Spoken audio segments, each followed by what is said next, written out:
আসসালামুআলাইকুম everyone, welcome to my channel. কেমন আছেন আপনারা সবাই? আশা করি আপনারা সবাই আল্লাহ তাআলার অশেষ রহমতে অনেক ভালো আছেন। আমরা আলহামদুলিল্লাহ ভালো আছি। তো প্রতিদিন ব্লগ শুরু করার প্রথমেই আমি বলি যে সবাই সাবস্ক্রাইব করবেন এই কথাটা। তবে আজকে ব্লগ শুরু করার প্রথমে আমি বলতে চাই যে যেখানে থাকেন, যে পরিস্থিতির মধ্যে দিয়ে আমরা যাচ্ছি, আল্লাহ সবাইকে ভালো রাখুক এবং সবাই সবার জন্য অনেক অনেক বেশি দোয়া করবেন। তো আজ আমি আপনাদেরকে আমাদের গ্রামটা ঘুরে দেখাবো। এখন আমরা অটোতে উঠে গেলাম। তো এটা হচ্ছে আমার নানা বাড়ি। তো এখন আমরা একটু একটু যে হাট থাকে গ্রামের, হাট মানে লোকাল যে হাট, তো ওখানে একটু যাচ্ছি। তো এরকম একটা অটো পেয়ে গেলাম, অটো নিয়ে যাচ্ছি। অনেক বেশি পরিমাণ ক্যামেরা কাঁপছিল, তার কারণ রাস্তার অবস্থা অনেক খারাপ, অনেক ভাঙাচোরা ভিতরের রাস্তা যেহেতু এটা, তাই অনেক হেলে দুলে যেতে হচ্ছে আমাদের। কিন্তু যে শান্তিটা আসলে গ্রামে দেখতে পাচ্ছেন, চারপাশে শুধু গাছ আর গাছ। তো এখন আমরা একটা ব্রিজ পার হব, এই ব্রিজটা পার হয়ে আসলে যেতে হয়। তো এখান থেকে প্রতিদিন অনেক বাস যায় বরিশালের দিকে। তো এই যে এরকম একটা খাল যে বলে, তো খালের উপর দিয়ে এই ব্রিজটা। তো এই যে পাশ দিয়ে আমরা যাচ্ছিলাম অটোতে করে। তা আসলে ঢাকায় চলে আসার পর ওই দিনগুলো খুবই মিস করছিলাম এবং বারবার ভিডিওগুলোই শুধু দেখছিলাম।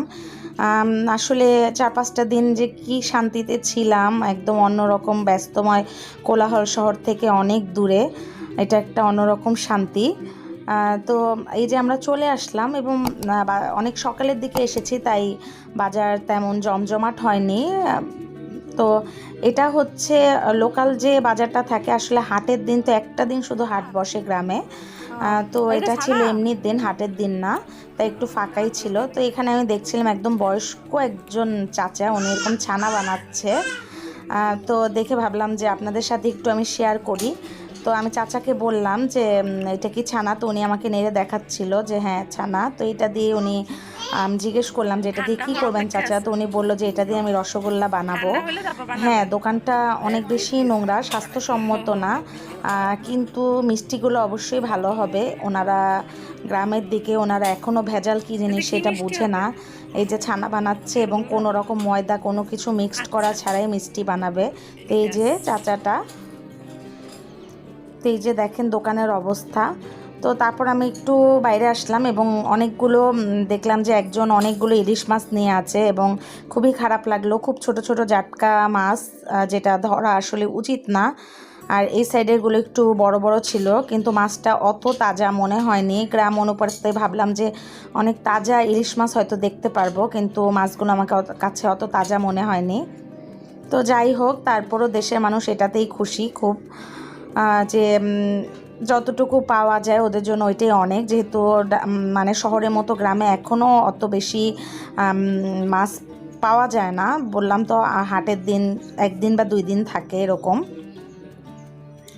তো এই যে তারপর একটু আমরা চলে আসলাম। তবে রাস্তাঘাট, এই যে মেইন রোডটা, এখান থেকে বরিশালে বাস যায়, এই রোডটা অনেক ভালো, একদম কোনো ভাঙাচূড়া নেই। তো তারপর একটা দোকানে চলে আসলাম।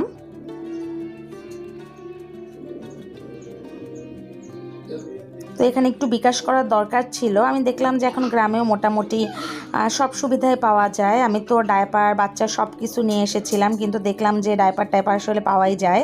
হ্যাঁ, পাওয়া যায় লোকাল, তাও যেটা পাওয়া যায় সেটাই অনেক কিছু। তো এখান থেকে বিকাশ করে নিলাম এবং পথে দেশি পেয়ারা পেলাম এবং পেয়ারা খেতে খেতে এখন হেঁটে হেঁটে বাড়ি যাব। আসার সময় অটো দিয়ে এসেছি, এই যে আপনারা দেখতে পাচ্ছেন পেয়ারা একদম মানে কচকচে, যেই পেয়ারা গ্রামের দেশি পেয়ারা, সেই পেয়ারা খেতে খেতে এখন এই যে ব্রিজটা একটু আগে অটো দিয়ে পার হচ্ছিলাম, তো সেটা এখন হেঁটে পার হচ্ছি। অনেক বড় একটা ব্রিজ। এখান থেকে অনেক জায়গার বাস যায়, পটুয়াখালী, তারপর হচ্ছে বরিশাল, বরগুনা, সব জায়গার বাস যায়। তো আমি আপনাদের সাথে আজকে একটা খুবই দুর্লভ পাখি আসলে শেয়ার করতে চেয়েছিলাম, এত সুন্দর, কিন্তু যেই আমি ক্যামেরা ফোকাস করেছি সেই পাখিটা উড়ে গিয়েছে।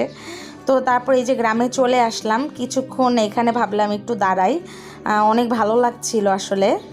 এটাও একটা ছোটোখাটো খাল, এই খাল দিয়ে আগে আমরা ছোটোবেলায় অনেক নৌকায় উঠেছি, কিন্তু এখন আসলে খালটার পানি নোংরা হয়ে গিয়েছে, তো কিছু হাঁস ছাড়া আসলে কিছু দেখা যাচ্ছিল না। প্রচুর পরিমাণ যেহেতু পাতা ঝরছে, তাই পাতা ঝরে ঝরে খালের পানি একদম নোংরা হয়ে গিয়েছে। তো এটা হচ্ছে গ্রামের পিছন সাইডটা, এখানে অনেক গাছপালা আছে। আর হচ্ছে এই যে আমার সাহেব, আপনাদের ভাইয়া বসা ছিল, তো দুজনে মিলে ভালো একটা সময় কাটালাম। তো আজকে ব্লগটা আমি এখানেই শেষ করতে চাচ্ছি। আপনাদের যদি আমার ভিডিও ভালো লেগে থাকলে প্লিজ লাইক, কমেন্টস এবং শেয়ার করতে ভুলবেন না। তো আজকের মতো আমি এখানেই বিদায় নিচ্ছি। সবাই অনেক ভালো থাকবেন, আমাদের জন্য দোয়া করবেন। আল্লাহ হাফেজ।